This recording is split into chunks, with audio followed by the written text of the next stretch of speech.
Aku profit sambil main game RM5,000 sama dengan gaji kau 3 bulan, kau tahu tak? Good morning. So ni, aku tak pernah main game PC ni. Ni member aku ajak main game PC buat ni, Valorant. So sekarang sementara nak tunggu sahur, ni aku nampak ada setup ni. Setup cun punya ni. Korang yang ada e-book full swing formula, korang mesti tahu kenapa aku entry kat sini. Hint dia, support and resistance. Siapa tahu cuba komen ni setup apa. Kenapa aku entry kat sini. So bagi aku entry dulu, sambil-sambil nak layan game. Alamak, sikit je boleh entry. Tak apalah.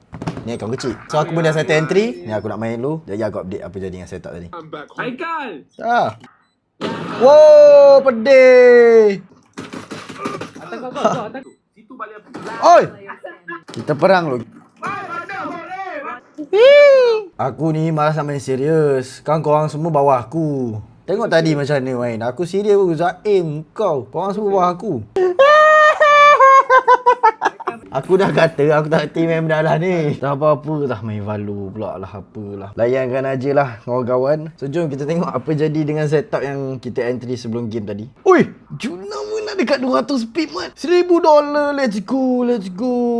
Aku entry setup ni, siapa yang belajar daripada e-book full swing formula, korang mesti tahu punya ni setup apa. Nak dekat RM5,000 mat. Alhamdulillah, $1,000 profit secure. Aku profit sambil main game RM5,000 sama dengan gaji kau 3 bulan, kau tahu tak? Siapa-siapa yang dah dapat e-book full swing formula tu, korang mesti tahu kenapa aku entry kat situ. Cuba komen kat bawah, siapa tahu tu teknik apa. So macam biasa daily routine aku untuk full swing raya tahun ni, aku akan trade sama-sama dengan circle full swing raya. Korang nak belajar jangan lupa claim e-book free yang kau boleh belajar daripada basic sampai advance. Claim je e-book ni dekat admin. Yang nak full swing raya sama-sama, tekan link kat bio, tekan 3 titik kat atas, tekan open in browser. Kita full swing raya tahun ni kau meriah punya. Assalamualaikum. Ciao.